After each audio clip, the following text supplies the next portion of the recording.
Let us listen for and respond to the word. In 2 Samuel chapter 11, verse 1 through 15. In the spring of the year, at the time when kings go out to battle, David sent Joab with his officers and all Israel with him. They ravaged the Ammonites and besieged Rabbah. But David remained in Jerusalem. It happened late one afternoon when David rose from his couch and was walking about on the roof of the king's house that he saw from the roof a woman bathing. The woman was very beautiful. David sent someone to inquire about the woman. It was reported, "This is Bathsheba, daughter of Eliam, and the wife of Uriah the Hittite." So David sent messengers to fetch her, and she came to him, and he lay with her. Now she was purifying herself after her period. Then she returned to her house. The woman conceived, and she sent and told David, "I am pregnant." So David sent word to Joab, "Send me Uriah the Hittite." And Joab sent Uriah to David. When Uriah came to him, David asked how Joab and the people fared and how the war was going. Then David said to Uriah, "Go down to your house and wash your feet." Uriah went out of the king's house, and there followed him a present from the king. But Uriah slept at the entrance of the king's house with all the servants of his lord, and did not go down to his house. When they told David Uriah did not go down to his house, David said to Uriah, "You have just come from a journey. Why did you not go down to your house?" Uriah said to David, "The ark and Israel and Judah remain in booths, and my lord Joab and the servants of my lord are camping in the open field. Shall I then go to my house to eat and to drink and to lie with my wife? As you live and as your soul lives, I will not do such a thing." Then David said to Uriah, "Remain here today also, and tomorrow I will send you back." So Uriah remained in Jerusalem that day, and on the next day, David invited him to eat and drink in his presence and made him drunk. And in the evening, he went out to lie on his couch with the servants of the Lord, but he did not go down to his house. In the morning, David wrote a letter to Joab and sent it by the hand of Uriah. In the letter, he wrote, "Set Uriah in the forefront of the hardest fighting, and then draw back from him so that he may be struck down and die." Here ends the reading.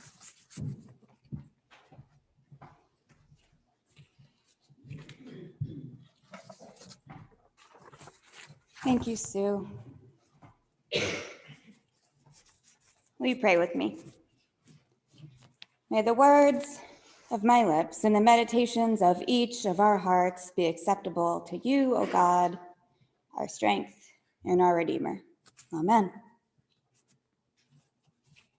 So on our 4th of July joint service with the UU Church, Reverend Paul Sawyer made the comment that I made a brave choice in doing a summer sermon series on the books of Samuel and the rise and the reign of David. He alluded to the rough stuff that lay ahead, and this is what he was talking about. But Paul was wrong. I am not brave because I very much considered abandoning this series, or at least cheating a little and just skipping over this passage. But I promised myself long ago I wouldn't shy away from the tough stuff. I promised that I wouldn't cherry pick and ignore the tough stuff. So up to this point, David has been pretty perfect, a valiant warrior, a loyal friend, a modest shepherd, keeping watch over his family's sheep, and then dutifully, with the help of God, moving on to guiding the people of the United Kingdom of Israel as their leader, as their shepherd. But things take a turn in this chapter. David has let some of the power go to his head. He's becoming a little too comfortable, a little too at ease. He's no longer really one of the people. War is still going on, but he's no longer joining his comrades in battle. At the very beginning of this passage, this is made clear. He sends his loyal general Joab into battle, but he doesn't join his men. But David remained in Jerusalem. That's a little bit of a passive-aggressive dig on him there, I think. Now, not only is David not joining his men in battle, it doesn't seem like he's strategizing very much or even paying very much attention. The author's choice here to note that he was lounging on his couch when he was spying on Bathsheba makes that clear. He was living a life of few cares. He was living a life of luxury. Now, this was all still pretty new to David, not that this is an excuse, but he went from living a humble life as a young shepherd to ruling over the entirety of Israel. And to get here, he had a lot of help from God, and having favor and protection from God when you're a chosen one, I think that can definitely breed a sense of entitlement. So when he was spying on Bathsheba, he figured, thanks to his favor with God, his position as king, not to mention the fully patriarchal system that he lived in that looked at women as property. As a side note, notice that Bathsheba barely speaks but to say she's pregnant, and she's always referred to as someone's wife or someone's daughter, never her own person. So with all this in mind, David figures he can go ahead and order Bathsheba to lay with him, and he can, but that doesn't mean he should. Now, of course, today women have a lot more agency than Bathsheba did. The fact that I'm here speaking is a testament to that, but the system of patriarchy hasn't really changed a whole lot. There are still powerful men assaulting women and getting away with it, whether that's because of a legal technicality in our broken justice system, whether it's simply because they have the power, money, and resources to sweep things under the rug, or whether it's simply because people still don't believe women as they should. It still happens constantly. It should be noted that there is a reading of this passage accepted by many that assumes that Bathsheba was in fact some kind of manipulative, calculating temptress who orchestrates this whole Shakespearean sequence of events, that it's all her fault. This despite the fact that everything in this passage points to a complete lack of power on the part of Bathsheba and a torrent of abhorrent abuses of power on the part of David. And that's what's so weird about preaching on this passage. There is literally nothing good here. It's all David just acting like an entitled and violent monster. He assaults Bathsheba, then sends her husband, a loyal and dedicated soldier, to his death when he learns that Bathsheba is pregnant. All the scolding, the consequences that David deserves, all the repenting that he will ultimately do, that comes next week. So what do we do? So what do we do here with this? I don't know. I will just say that for the rest of this sermon, I don't want to focus on David. David will in many ways go on to redeem himself, but we're not there yet. So in both this ancient biblical world we're talking about today and in our current world, whenever a powerful man or just a man does something violent or something immoral, there's always a focus on the man, on what made him act this way, what makes him tick, what would drive someone to do something so horrible. Rarely is their voice given to the victims. Rarely are the less powerful given the time of day. I remember years ago in Boston, I went to the Boston Book Festival, and I went to a panel where a bunch of true crime writers were speaking. One of the panelists was the journalist Kevin Cullen, who had just written a well-received book on the Boston mob boss, Whitey Bulger.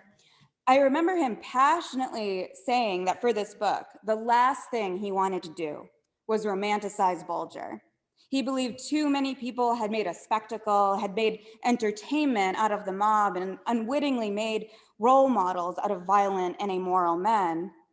The last thing he wanted to do was add to this canon, so he made it clear that for this book, he wanted to focus on the victims. He wanted to focus on the fact that lives were destroyed by this person.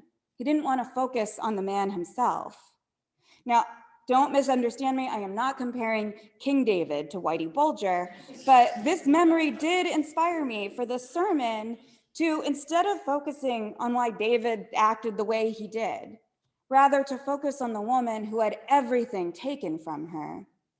The little agency and independence she had, her husband, her voice. I want to give voice to Bathsheba. I wonder what she was thinking during all of this. She was surely confused and nervous when David called her. She was surely paralyzed when David demanded she lay with him. To refuse would have likely meant exile or death. She was surely full of shame and guilt despite the fact that she did nothing wrong. She was surely terrified when she found out she was pregnant. And she was absolutely full of anger and grief when her husband, Uriah, died after he was set up by David to be doomed in battle. Now, while the patriarchy of the time didn't really allow the authors of 2 Samuel to take Bathsheba's feelings into account in any kind of detail or depth, it's telling that they did specify the time she was bathing. Not only does the detail of this timing of her cycle make for narrative sense due to the fact that she was able to get pregnant, it's a way to make it clear about this bathing ritual being required of her at the time to cleanse herself after her period ended. This was Mosaic law. So not only was she not doing anything wrong, she was in fact doing everything right. She was doing what was required of her. So I imagine this woman, the wife of a loyal soldier, following all the Mosaic laws, being faithful to God, the rules, and her husband, from whom she was apart from for weeks and months at a time when he was in battle.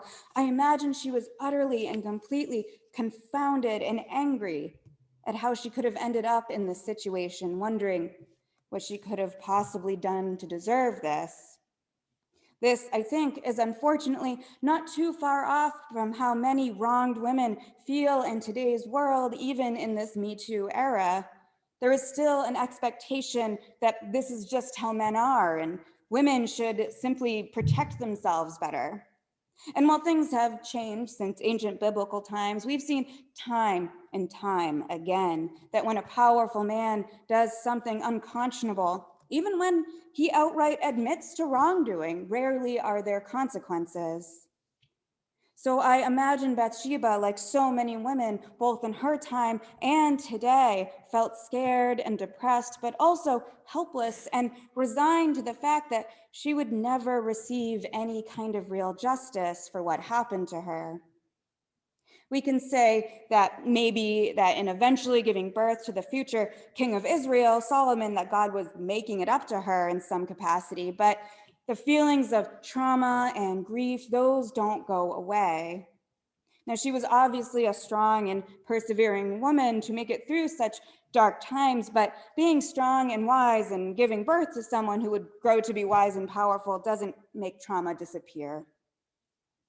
A few months ago, right after Easter, I preached on Jesus, showing his whole self, complete with crucifixion scars, to his disciples, and compared it to the ancient Japanese art of kintsugi, the art of putting together broken vases, tea-set ceramics with a metallic adhesive that makes broken things beautiful and whole again without hiding their brokenness. When it comes to Bathsheba, we don't get much insight into her brokenness and her feelings, but I find myself wondering how her brokenness and her trauma manifested after all these trials and tragedies.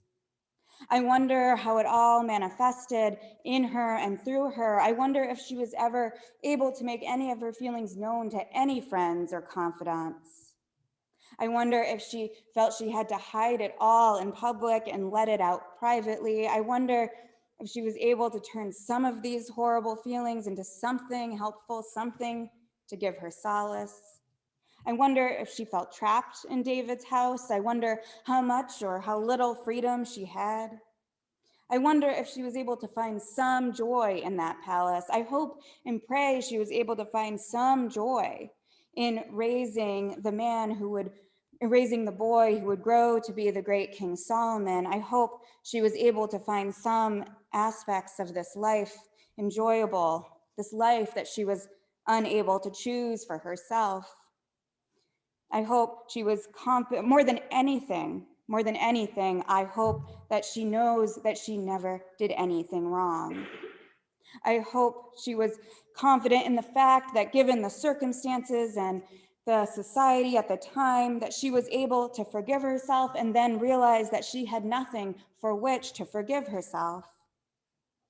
I won't lie, I get discouraged when I find that some things haven't changed much for women in literally thousands of years. I get discouraged when I think of so many women these days who are made to feel guilty and ashamed of things that were completely out of their control. I get discouraged when I think of the thousands, the millions of women who still don't feel like they will be believed if they come out about an assault by someone in a position of authority or power. So when we read these ancient texts and there's a woman who is mostly voiceless, I ask that we wonder what she may have been thinking, saying, feeling. When we read these texts, I ask that we look deeper than just the descriptions of despicable actions by powerful men. When we read these ancient texts, I ask that we take the disregarded and the voiceless into account. And in the same way, when we read the news, when we hear a story through the grapevine, I hope we will make an effort always to listen to the voiceless. I pray we see beyond what those in power would have us see. Church, Jesus came here to give voice to the voiceless, and so I hope together we can work on hearing and seeing things differently. It's hard and it's disorienting to deconstruct the dangerous and oppressive falsehoods and assumptions we've always believed or taken for granted. I hope together, despite how painful it may be at times, we can look a little deeper and change our perspective and therefore change the world. With this in mind, I'm going to end my sermon with a poem by Contact Lenses by the activist and poet Audre Lorde. Lacking what they want to see makes my eyes hungry, and eyes can feel only pain. Once I lived behind thick walls of glass, and my eyes belonged to a different ethic, timidly rubbing the edges of whatever turned them on. Seeing usually was a matter of what was in front of my eyes, matching what was behind my brain. Now, my eyes have become a part of me, exposed, quick, risky, and open to all the same dangers. I see much better now, and my eyes hurt. Amen.